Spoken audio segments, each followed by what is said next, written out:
Hey, it's me, Vicky Marie. Good morning, good afternoon, good evening, wherever you are in this crazy world we're living in.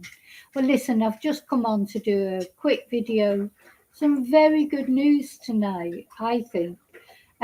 This man, this twunk, Ian Huntley. Most of you, certainly if you're British, you will remember this man. You will remember this case, the Soham murders, these two little girls murdered by this horrible man. And Ian Huntley, of course, will go down in history because the way he tried to interject himself into the investigation. So Ian Huntley was the caretaker at the school that these two little girls went to. And one day, on a Sunday, after they were at their parents' house, or one of their parents' house, who were having a barbecue. It was all going on there. The little girls, they decided to go out and go and buy some sweets at the local shop in their little village. Something that they'd probably done a million times before, and there'd been no problem whatsoever. So this is Holly, who is the blonde girl in the photo, and Jessica, the darker girl.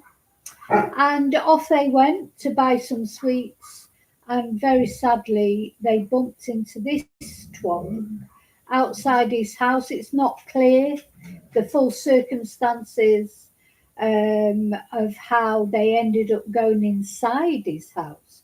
The caretaker's lodge, he was the caretaker, the janitor, whichever way you want to describe it, for their local school.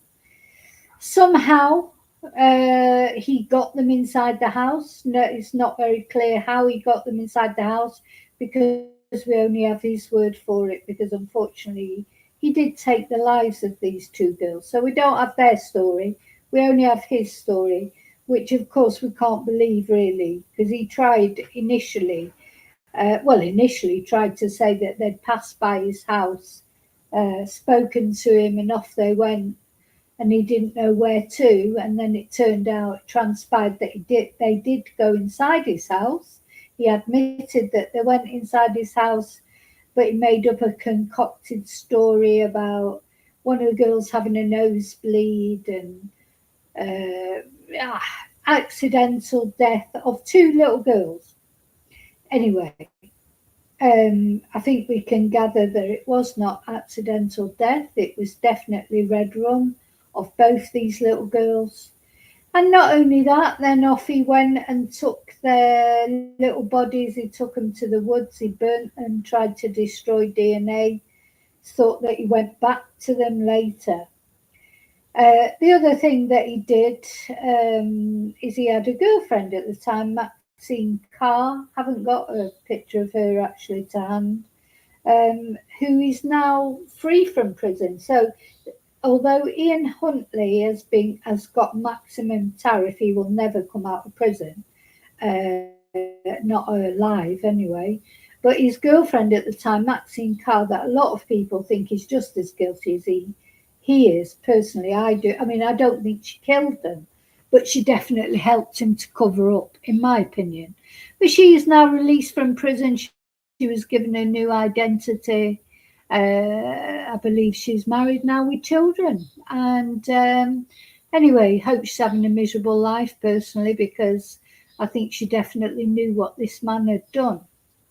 Having said that, she was a victim of coercive control. Ian Huntley is known to be an abuser, psychological and physical, of previous partners that he's had. So maybe we should cut Maxine some slack, I don't know. But anyway, I'm not here to talk about Maxine, I'm here to talk this man. So very sadly, he is in prison, of course. Now he's been in psychiatric prison, he's been cosseted, really, I think, because he made out he must have some sort of mental illness, I think, to do what he did. But anyway, so he's in prison, and today, I think it's today, or today we're hearing about it anyway, Whether the actual attack was today, I'm not sure, but he has been attacked, and he's apparently in a serious condition after being attacked in prison. He's 52. I thought he'd be older than that, actually. I'm surprised he's only 52. He's serving a life sentence after he was convicted of murdering schoolgirls Holly Wells and Jessica Chapman in August 2002. Now, if you're British, you will remember, I remember that summer so well. I wasn't in Britain at the time. I think I was already here. Was I already here? When did I come to Spain? I came to Spain in 1997. So yeah, I was already here in Spain, but I remember it. I remember it being all over the news. It's one of the most famous cases in British history. Anyway, so although the prison service did not confirm the identity of the injured prisoner, it said that an inmate at HMP Franklin, a high security facility in County Durham, was receiving treatment. And the spokesperson said it'd be inappropriate to comment while police investigate. So it's understood that the attack on Huntley happened in a prison workshop just before 9:30, so I think it was today.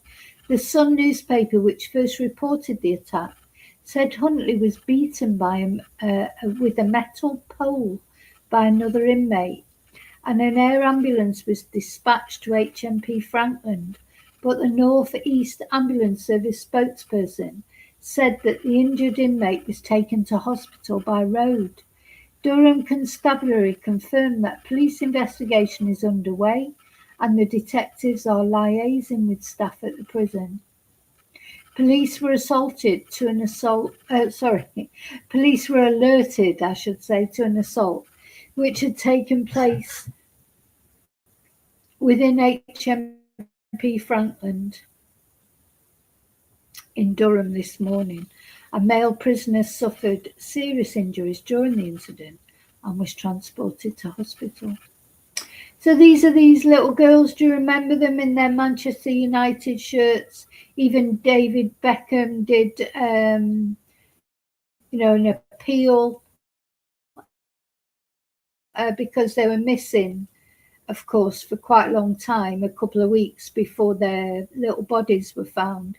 And these United shirts were found in the caretakers, in the incinerator, in the caretaker's office. That's what linked it to Ian Huntley.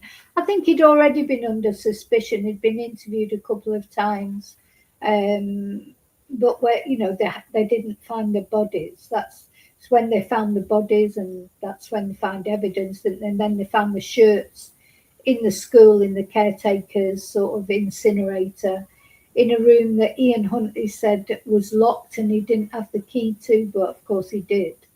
And this is Holly, the little blonde girl is Holly and Jessica, best friends.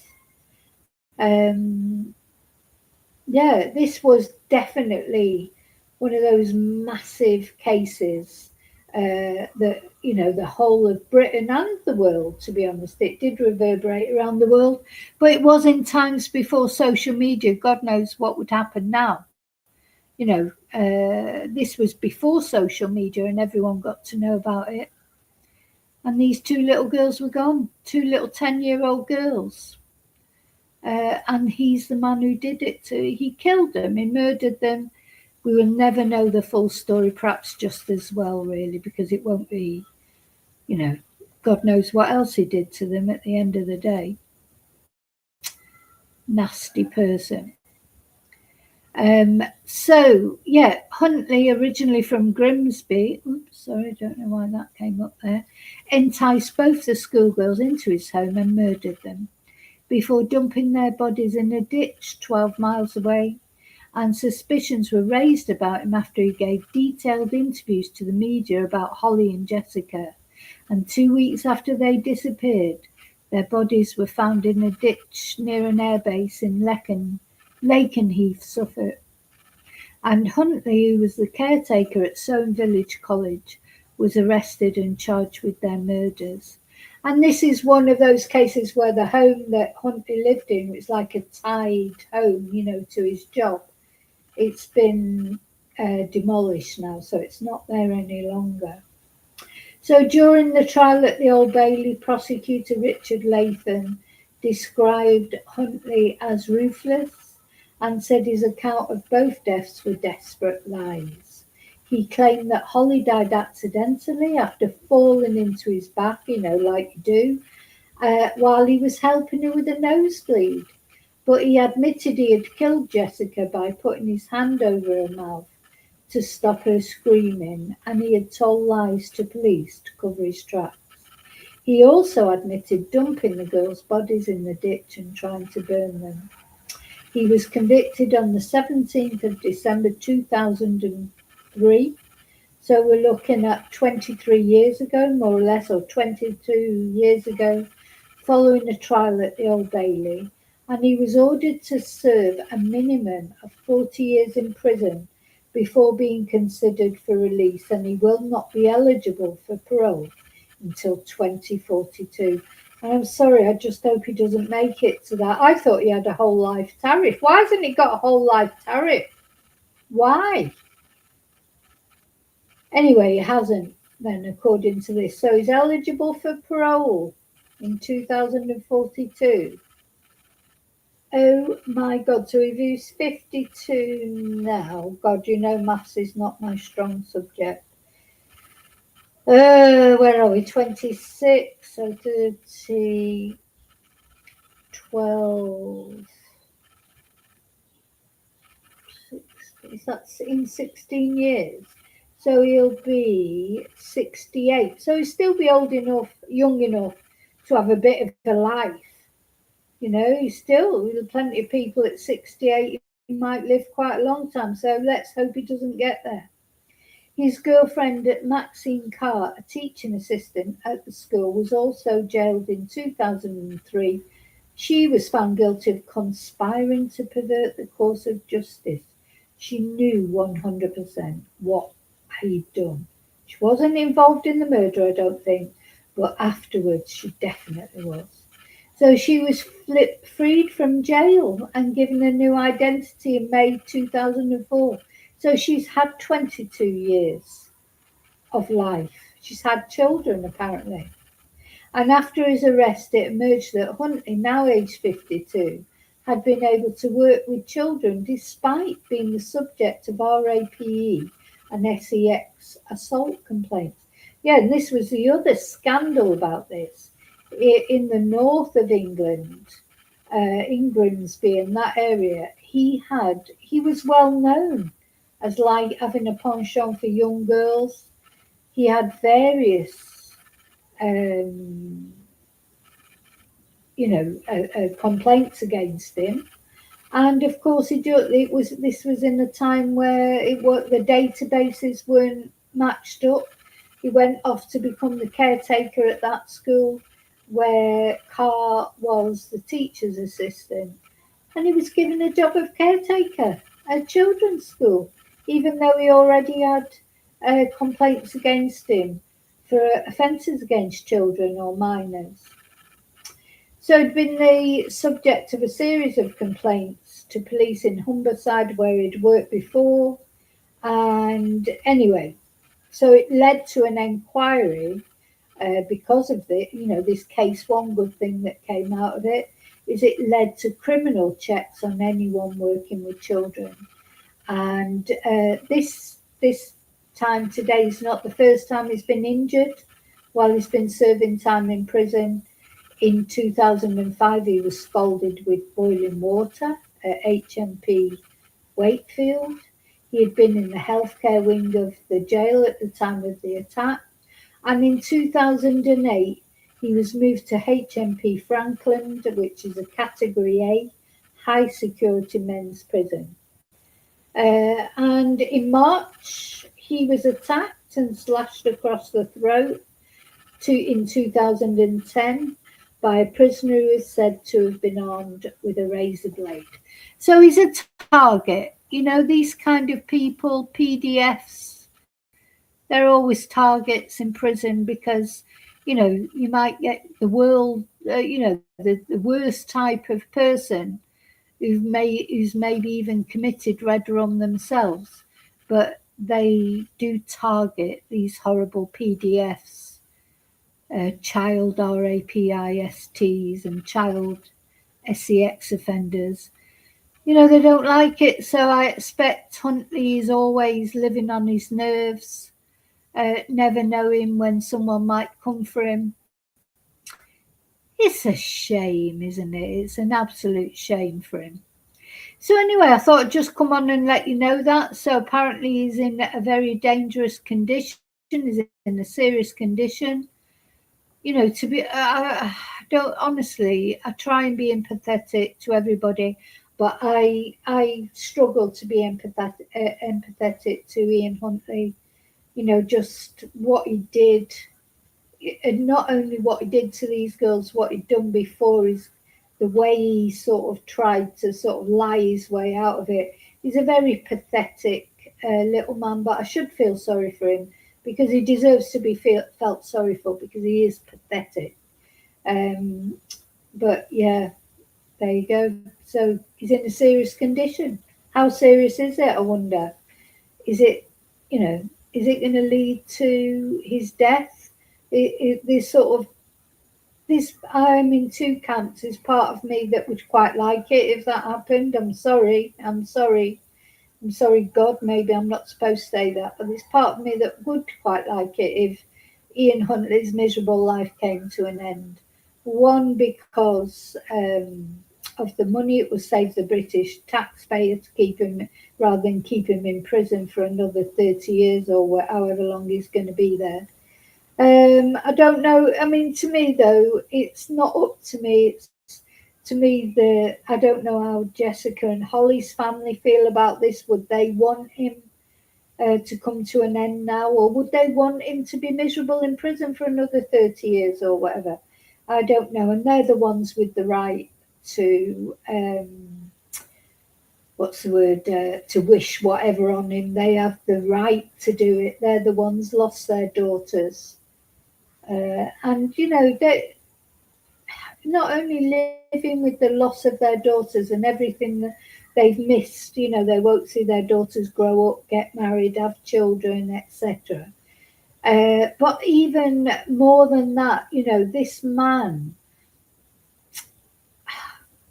this man sort of stood there and talked about, he even went up to one of the father of Holly, Kevin Wells, went up to him and said, "Oh, I'm sorry, I didn't realise it was your daughter."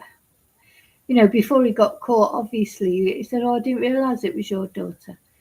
So what, he wouldn't have killed her if he would have realised it was Kevin's daughter, because he knew Kevin, you see. So, he was, it's just horrible. Not only what he did to the girls, but what he did afterwards, setting fire to them so they couldn't look, they couldn't go and see their daughters. Their daughters had been set fire to. They could only hold their hand under the sort of sheets or whatever. Do you see what I mean? They couldn't go and actually sort of look at their daughters that one last time. So he's a piece of shit. Ian Huntley is an absolute piece of shit. So nobody be crying about him. Even his own brother, because of course Ian Huntley had been married, and then his wife left him, and she ended up going out with his brother. He's insanely jealous of his brother. I don't know if he's got any other family still alive. He's got a daughter. I've seen his daughter being interviewed. I don't know if you've ever seen that. I have talked about it on my channel before. That poor girl, she's got face up to the fact her father is Ian Huntley. But it's funny because she sort of looks like him, but you couldn't get anyone more further from him. She's a lovely girl. I've seen her being interviewed. She's so grown up about it all, and so she's just lovely. So it just shows you, even though he's such a twonk, one good thing as well that he managed to to bring into the world was a nice person like his daughter. I have no idea. That'll be to do with her mother, won't it? It's the way her mother's brought her up. Thank God he wasn't in her life. Thank God he wasn't in his daughter's life, because she managed to grow up as a nice person. So, yeah, you know what? These twonks leave so much misery in their wake, not only the victims, Holly and Jessica, their parents, their siblings, and then his own daughter. You know, he's left a trail of misery in his wake, this man. So that's why I don't feel sorry if he does depart from this world, go and meet his maker, meet real justice on the other side. Because I think that's where you meet the real justice. I mean, he was found guilty, he's been in prison and good. But you'd be cosseted in prison. He's never got to worry about where his next meal's coming from. He's not got to worry about paying a bill. He's not got to worry about anything as he accepts. Who's coming for him? Who's behind him going to attack him? That's his only worry while he's in prison. So, yes, serious condition. Well, we find out more. I'll let you know in a community post as soon as I know any more. Thank you for watching. Please remember to like and subscribe, and please press notifications so you get news, any new news on this or any other case that I cover. And until I see you again, as always, may your God go with you. Thank you.